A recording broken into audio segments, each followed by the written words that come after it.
लेखक हैं सुमित्रा नंदन पंत। ये हिंदी साहित्य तृतीय साल पेपर प्रथम। इससे पहले हमने छायावाद के आधार स्तंभ कवि जयशंकर प्रसाद की कविता पढ़ी थी। कविता का शीर्षक था श्रद्धा। आज हम दूसरे छायावादी कवि को पढ़ेंगे, सुमित्रा नंदन पंत। पंत को प्रकृति का सुकुमार कवि कहा जाता है। प्रकृति का सुकुमार कवि, इसका मतलब क्या है? प्रकृति पे कविता लिखेंगे पंत। प्रकृति के ही कवि है पंत। इनकी एक प्रसिद्ध कविता भी है, छोड़ द्रुमों की मृदु छाया, द्रुम यानी पेड़, तोड़ प्रकृति से भी माया। छोड़ द्रुमों की मृदु छाया यानी कोमल कोमल छाया इन पेड़ों की छोड़कर, तोड़ प्रकृति से भी माया, इस प्रकृति से नाता तोड़कर। बाले तेरे बाल जाल में कैसे उलझा दूं लोचन, भूल अभी से इस जग को। बाले यानी नायिका। नायिका को कहता है कि तेरे बालों की तरफ मेरा ध्यान नहीं जाएगा, तेरे बाल जाल, तेरे सौंदर्य की तरफ मेरा ध्यान नहीं जाएगा, जबकि ये प्रकृति मेरे सामने है। तो नायिका से, प्रेमिका से ज़्यादा महत्व किसको दे रहा है? प्रकृति को। सोच सकते हो आप, कल्पना करके देखो। एक तरफ प्रकृति है, प्रकृति के नज़ारे हैं, दूसरी तरफ नायिका है, प्रेमिका है, तो व्यक्ति या नायक किसकी तरफ जाएगा? पंत तो प्रकृति की तरफ जाने की बात कह रहे हैं, आप सोचो। तो आज हम प्रकृति की एक और कविता पढ़ते हैं, पंत की, नौका विहार। अपने यहाँ पे बोड़ा गणेश जी पे भी होता है नौका विहार। आप में से बहुत से लोग बैठे होंगे नाव में, तो कभी शाम के समय नाव में बैठो और इस कविता को गुनगुनाओ, पढ़ो, महसूस करो उसको, जैसा कि इस कवि ने महसूस किया है। इस कविता को पढ़ने के बाद आप निश्चित रूप से नौका विहार जब करोगे बोड़ा गणेश जी में या कहीं भी, तो एक अलग ही मज़ा आएगा, एक अलग ही सौंदर्य की अनुभूति होगी। कवि दृष्टि देता है, विज़न देता है, सोचने की, समझने की, चीज़ों को महसूस करने की। तो इस कविता को पढ़ने के बाद में निश्चित रूप से जो पाठक है उसकी वैचारिक दृष्टि में अंतर आएगा, वो ज़्यादा संवेदनशील होगा, प्रकृति को ज़्यादा अच्छे से समझ पाएगा, प्रकृति से जुड़ाव महसूस कर पाएगा। चलो हम कविता शुरू करते हैं। शांत स्निग्ध ज्योत्सना उज्ज्वल, शांत है एकदम, स्निग्ध यानी चिकना, ज्योत्सना यानी चांदनी, स्निग्ध यानी कोमल, चिकनी कोमल दोनों सही है। ज्योत्सना यानी चांदनी, उज्ज्वल सफ़ेद, चिकनी एकदम शांत उज्ज्वल चांदनी बिछी हुई है। रात का समय है, रात में ज़्यादा कवियों की कविताएं उपजती है, उमड़ती है, बाहर निकलती है। अपलक अनंत, सारा अनंत आसमान बिना पलक झपकाए मानो नीचे देख रहा है। नीचे छायावाद में एक और विशेषता है मानवीकरण। प्रकृति की चीज़ों का मानवीकरण होता है, यानी उनको मानव बना दिया जाता है। जैसे यहाँ पे गंगा को मानव बना दिया जाएगा, जो एक प्रकृति की वस्तु है। जैसे आसमान को एक मानव का रूप दिया है, जो बिना पल के झपकाए देख रहा हो धरती की ओर। अपलक अनंत, ये अनंत आसमान बिना पलक झपकाए नीचे की तरफ देख रहा है। नीरव भूतल, और ज़मीन है, भूतल यानी ज़मीन, पृथ्वी, नीरव है। नीरव, रव यानी आवाज़, तो अब नीरव का अर्थ क्या हुआ? बिना आवाज़, इसको कहते हैं चुप, इसको कह सकते हैं शांत। सही है। इन सबको मिटा भी देते हैं हम, ताकि आप ठीक से अक्षर देख सको।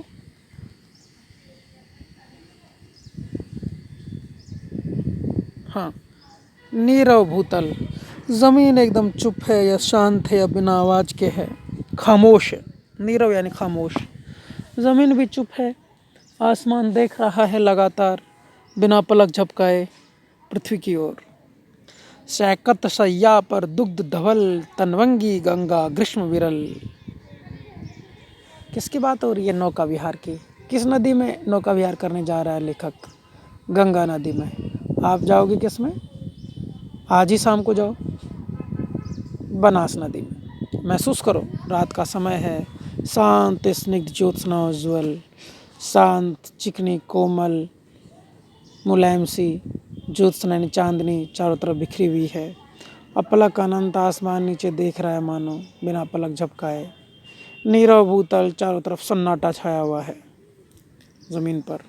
शैकत सैया मानो जो बालू की सेज है, सैया है। सैकत यानी बालू, शैकत यानी बालू, शैकत शैया यानी बालू की सैया, रेत की सैया। सैया यानी बेड।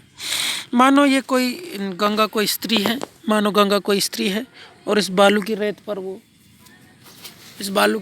वो सो रही है।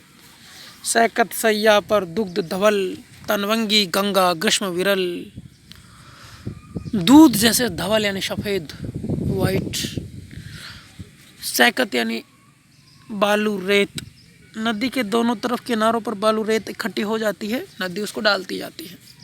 तो ऐसा लग रहा है जैसे बालू रेत की सैया पर, बालू रेत की बेड पर, बालू रेत की सैया पर गंगा सोई हुई है। मानो गंगा बालू रेत की सैया पर सोई हुई है, ऐसा महसूस हो रहा है, ऐसा लग रहा है। तनवंगी गंगा, गंगा कैसी है? तनवंगी है। तनवंगी यानी गंगा को स्त्री का रूप दिया है।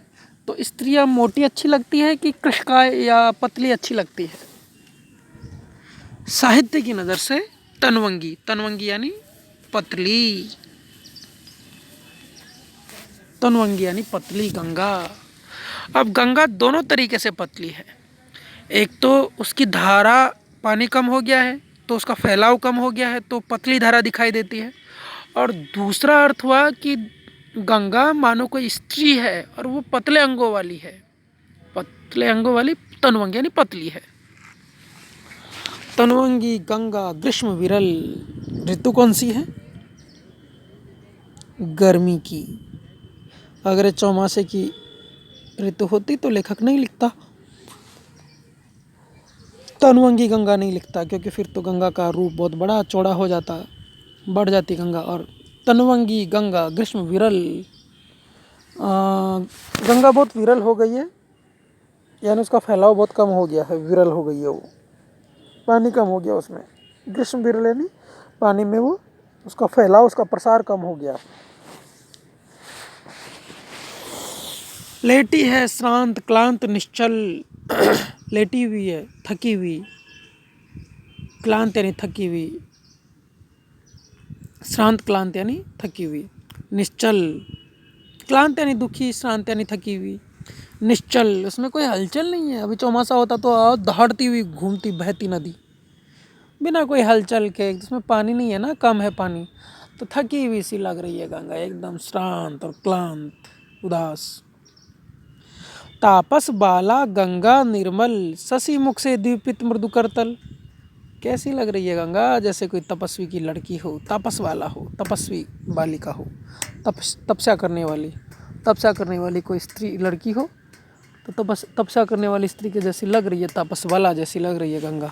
निर्मल, एकदम साफ है, स्वच्छ है, आज की जैसी नहीं है। 70-80 साल पहले, 100 साल पहले कविता लिखी गई थी ये। हाँ, लगभग 90 साल पहले की कविता है। तो 90 साल पहले तो गंगा एकदम साफ थी, स्वच्छ थी, आज की जैसे गंदी थोड़ी थी।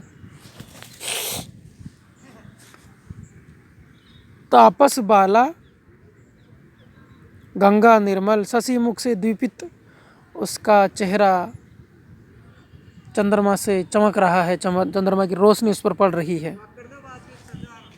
हाँ, तापस बाला गंगा निर्मल, शशि मुख से द्वीपित मृदु करतल, उसकी जो हथेलियाँ हैं वो दोनों बहुत कोमल है। एक नायिका का रूप दिया है, एक नायिका का रूप दिया है। किसको? गंगा को। लहरें उर पर कोमल कुंतल, उसके हृदय पर जो लहरें हैं वो कोमल बालों के जैसे हैं। कुंतल यानी बाल। जो गंगा पर लहरें उठ रही है तो कैसी लग रही है? लहरें उर पर कोमल कुंतल, जैसे कोई नायिका हो और उसके उर यानी हृदय पर, छाती पर ये बाल बिखर रहे हों। वैसे गंगा के ऊपर जब लहरें आती हैं तो ऐसी लगती हैं जैसे नायिका के हृदय पर उसके बाल बिखर बिखर के आ जाते हैं। इमेजिनेशन करो, कल्पना करो। गोरे अंगों पर सिहर सिहर लहराता तार तरल सुंदर। जिस तरह से गंगा ऐसी लग रही है और उस पर लहरें ऐसे लग रही है जैसे किसी गोरी नायिका के गोरे अंगों पर उसकी साड़ी का तार लहरा रहा हो, उसके वस्त्रों का तार लहरा रहा हो। तो लहरें उठती है तो गंगा पे ऐसी लगती है जैसे किसी स्त्री, किसी लड़की के हृदय पर कोई तार लहरा रहा हो, साड़ी का वस्त्र लहरा रहा हो, बाल लहरा रहे हो उसके। चंचल अंचल सा नीलांबर, और ये आसमान, नीला आसमान कैसा है? जैसे गंगा ने कोई नीला कपड़ा पहन रखा हो, नीला वस्त्र पहन रखा हो, नीली साड़ी पहन रखी हो। चंचल, और जो चंचल है, स्थिर नहीं है, हिलता हुआ। ये नीला आसमान जो ऊपर है चंचल नीलांबर सा है। साड़ी लिखा है आगे, साड़ी की सिकुड़न सी जिस पर शशि की रेशमी विभा से भर। और यह आसमान जिस पर शशि यानी चंद्रमा की रेशमी चांदनी पड़ रही है, और ये मानो इस नदी की साड़ी है गंगा की। विभा यानी चमक। शिमटी है वर्तुल मृदुल लहर, जो लहरें आती है वर्तुल, इसको बोलते हैं वर्तुल। देखो ये वर्तुल। तो ये वर्तुल यानी इस तरह से देखो, एक के बाद एक जो लहरें आती है उसको वर्तुल बोलते हैं। तो ये कोमल लहरें ऐसे आ रही है जैसे उसकी साड़ी की सिकुड़न हो, उसकी साड़ी का पल्लू हो, उस पर चांदनी चमक रही हो, ऐसा लग रहा है। तो शिमटी है वर्तुल मृदुल लहर, कोमल मृदुल लहरें इस तरह से उस पर चमक रही है, पड़ रही है। किस पर? गंगा पर। ये वर्णन है गंगा का जो सुमित्रानंद पंत करते हैं, जो गंगा में नौका विहार करने के लिए गए हैं। अब से पहले केवल गंगा का वर्णन है, अब इसके बाद लेखक अपनी नाव लेकर के इसमें आगे बढ़ेगा। अब नाव आएगी फिर आगे बढ़ेगी। चांदनी रात का प्रथम प्रहर, हम चले नाव लेकर सत्वर। रात का पहला पहर है, यानी 6 बजे से 9 बजे का टाइम शाम का, उसको रात का पहला पहर कहते हैं। शाम का 6 बजे से रात के 9 बजे तक का पहर। और 24 घंटे में 4 + 4 = 8 प्रहर होते हैं। 3-3 घंटे के 8 × 3, 24 घंटे में 8-8, 3-3 घंटे के 8 प्रहर होते हैं। 4 प्रहर दिन के, 4 प्रहर रात के, 1 पहर, 2 पहर, 3 पहर और चौथा पहर।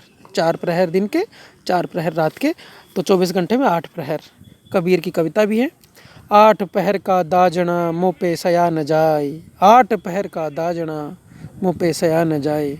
कै बिरहणी को मीच दे, कै आपा दिखलाए। या तो इस बिरहणी आत्मा को मार दे या तेरे दर्शन दे। ये 24 घंटे की जलन मुझसे, दाजना यानी जलन, आग मेरे से सहन नहीं होती। ये कबीर की कविता है।